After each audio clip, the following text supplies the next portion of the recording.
Today's topic again dimensions. So now the physical quantity. Today's the physical quantity, that is first one is linear momentum. Linear momentum.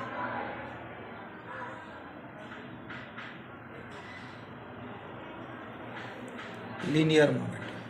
So linear momentum is defined as P. It is denoted by P.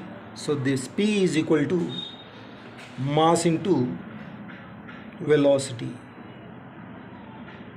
Mass into velocity. आज आपण पुन्हा एकदा dimensions बघणार आहोत. त्या डायमेन्शन्समध्ये आजचा पहिला dimensions आहे लिनियर मोमेंटम. लिनियर मोमेंटमला मराठीमध्ये संवेग म्हटलं जातं. संवेगचं फॉर्म्युला सूत्र असं आहे की मास इंटू वेलॉसिटी, वस्तुमान गुणिले वेग. मास म्हणजे काय? वस्तुमान. वेलॉसिटी म्हणजे काय? वेग. It is the product of mass and velocity is called as a linear momentum. So this linear momentum is denoted by P, mass is a small m and velocity is v. So now this is the formula for momentum. तर mass into velocity हे त्याचं formula आहे. मास हे small M मध्ये लिहिलं जातं, velocity हे v मध्ये लिहिलं जातं. So now this with the help of this formula we can write the dimensions. या फॉर्म्युल्याच्या आधारे आपल्याला डायमेन्शन लिहायचं. Take this formula as it is and apply it for dimensions. So dimensions of P is equal to dimensions of M into dimensions of V. Dimensions of P आपण असं लिहू शकतो की dimensions स्क्वेअर ब्रॅकेटमध्ये लिहायचे. Square bracket चौकटीमध्ये small m into small v. Therefore dimensions of P as it is हे step आहे तसंच येणार. And dimensions of m म्हणजे mass, so that is capital M raised to 1. आपल्याला माहिती आहे की dimensions of mass is m, dimensions of length is L1, dimensions of time is T1. Next, dimensions of velocity. Yesterday I explain about the dimensions of speed and velocity. काल मी speed आणि velocity आणि ॲक्झलरेशन हे तीन मी explain केलं होतं. जर तुम्ही अभ्यास केला असेल तुम्ही पटकन लिहू शकता. तुम्ही आहे ना हे जे काय व्हिडिओ मी पाठवतो आहे ते वहीमध्ये लिहून काढा, नाहीतर यांना मेळ लागणार नाही. मग आज मी काय शिकवतो आहे ते जर तुम्ही वही लिहून तुम्ही अभ्यास केलं तरच उद्या मी काय शिकवणार ते तुम्हाला पटकन समजेल. नसेल तर सर्व तुमच्या डोक्यावरून जाईल. कुठं मोमेंटम, कुठं मास, कुठं वेलॉसिटी थांग पत्ता लागणार नाही. मग तुम्हाला सायन्स अवघड होऊन जाईल. सायन्स कसं एक चेन आहे. जसं आपल्याला ABCD आलं तरच पुढचं जे काही येतं तसंच हे पण तसंच आहे. मला पहिलं चॅप्टर जमलं तर पुढचं जमणार आहे. बघूया. Is a velocity L1 T-1 is a dimensions of velocity. Now combine dimensions of P is equal to. तर काही रेफरन्स पुस्तकामध्ये MLT फॉर्ममध्ये लिहितात, चालतं. आपल्या बोर्ड सिलेबसमध्ये LMT फॉर्ममध्ये लिहायला सांगितले. ठीक आहे, दोन्हीच चालतं. पहिले L घेऊ. L raised to 1, M raised to 1, T raised to -1. So now this is the dimensions of momentum. L1, M1, T-1 is the dimensions of momentum. आता या डायमेन्शनचा वापर करून आपल्याला SI युनिट राहायचं. We have to write the SI unit of by using this dimension. We know about L. What is L? Metre. What is M? kg. What is this? Second. Okay, then how will write? So this will be kg metre per second. kg meter per second is a unit of momentum. kilogram meter per second is a SI unit of linear moment. Clear? Now go to about the second dimensions. Second dimension कडे आपण वळूया. So that is force. Force is a physical quantity. मराठीमध्ये force याला म्हणलेलं आहे बल. So how will you define the force? Force आपण कसं लिहितो? फोर्स इज इक्वल टू बल, मास into ॲक्झलरेशन. Mass into ॲक्झलरेशन.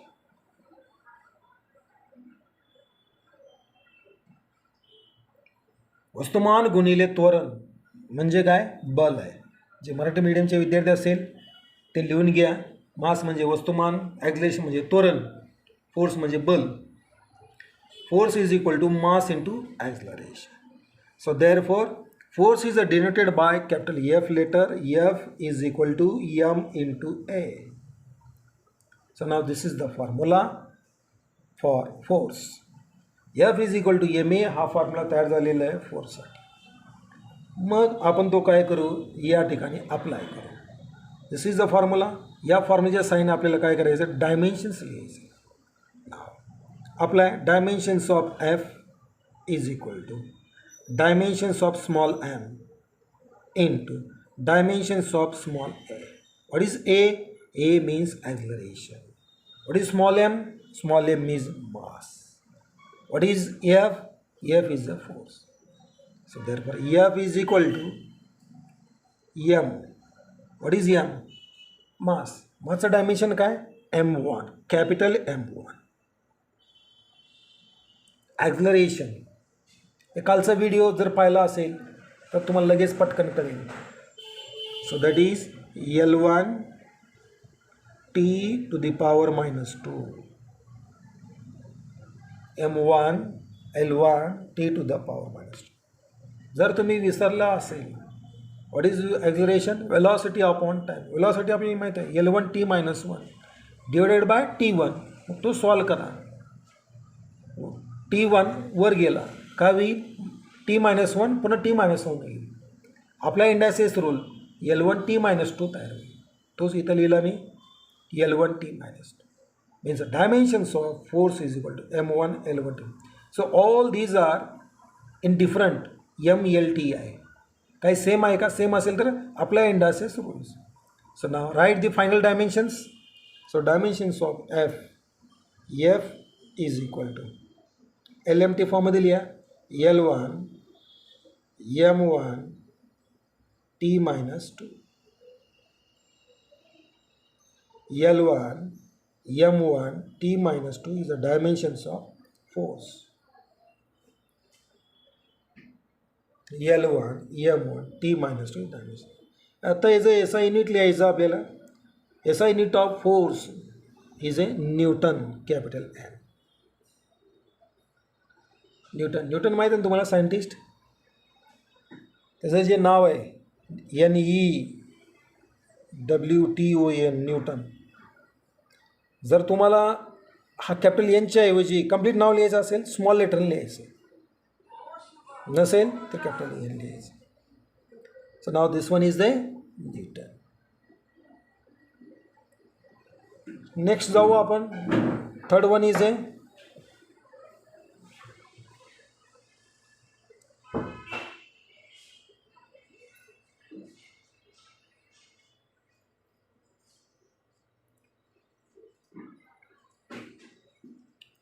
impulse.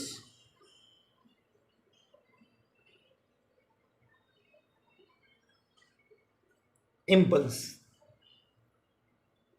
So the impulse is force into time.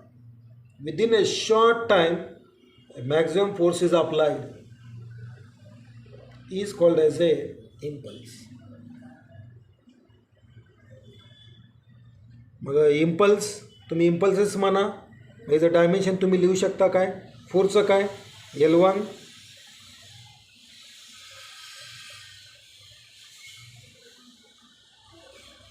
तर तुम्हाला काही माहीत नसेल तर इम्पल्स लिहा असं. फोर्स F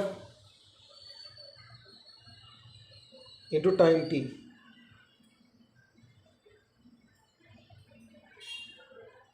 सो देअरफॉर या ठिकाणी फोर्स किती L1 m1 t minus 2 into T. हे सॉल्व करू आपण.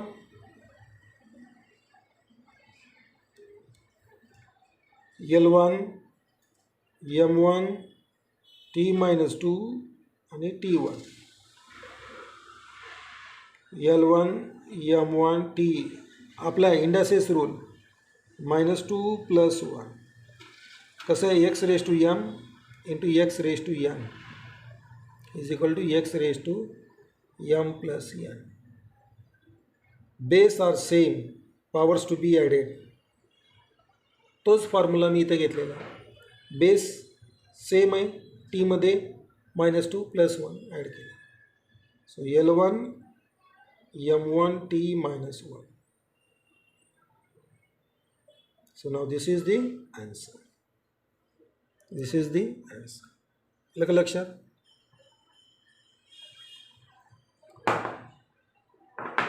आता याचं युनिट काय Newton. Force Newton times second. Newton second is a unit. Newton second is a unit for impulse. अलग लक्षात. नेक्स्ट घेऊ आपण 4th one. So that is a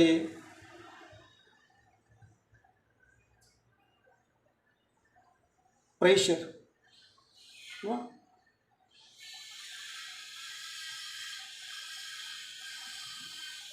Pressure.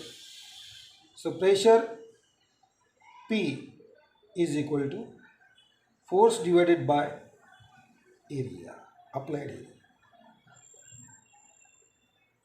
P is equal to force by. So therefore P is equal to F by A. So dimensions of P is equal to dimensions of F divided by dimensions of A. Dimensions of F हे बघा, हे link आहे का नाही मगा. L1 m1 t minus 2. L1 m1 t minus 2 divided by area L2 divided by L2. आता मी आहे ना जागेच्या अभावी मी डायरेक्ट सॉल्व करतो आणि तुमच्यापुढे लिहून टाकतो. हा L1 वर गेला, हे आहे तसाच. हे m1 t minus 2. हा L2 वर गेल्यानंतर काय होईल L minus 2 होईल. -2 + 1 m1 t minus 2 म्हणजे काय तयार झाला indices L minus 1 m1 t minus 2.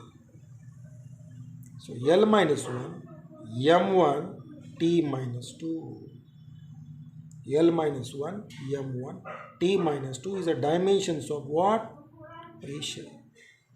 हे बघा L1 m1 t minus 2 फोर्सचं लिहिलं, एरिया L2 लिहिलं. ना हे सॉल्व करायचं. हे वर गेला, when it goes to numerator, so sign will change. L raised to -2. L1 m1 आहे तसाच, t to the power -2 as it is.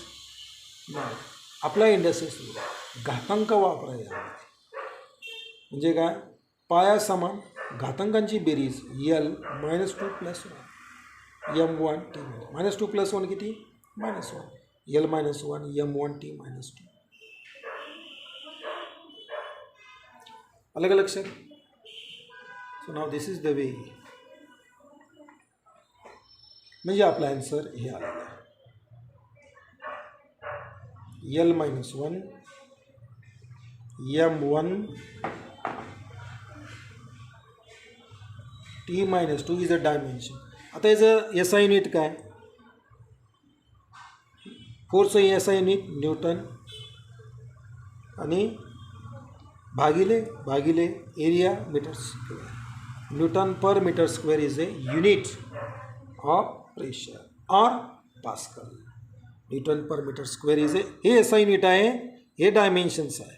This is the dimensions of pressure and this one is the dimensions of, I calculated from force L1 M1 T minus 2, L1 M1 T minus 2 घेतलं आणि एरियाचं L square, तो solve केलं की हे आला. So L minus 1 M1 T minus 2. मग याचा जो युनिट आहे, फोर्सचं युनिट आहे direct Newton per metre square. Okay, तर हे आजचं एवढंच आहे. तर हे आजचं जे काही झालेलं आहे ते व्यवस्थित बघा. याचा SI unit newton per metre square किंवा पास्कल, इम्पल्सचं न्यूटन सेकंड आणि फोर्सचं न्यूटन, मोमेंटमचं K G metre per second. So नाव this is the today's dimensions. Okay, so विद्यार्थ्यांनो सर्व लिहून काढा, व्यवस्थित अभ्यास करा आणि पाठ पण करून टाका. परीक्षेत विचारलं जातं. थांबू आपण इथंच.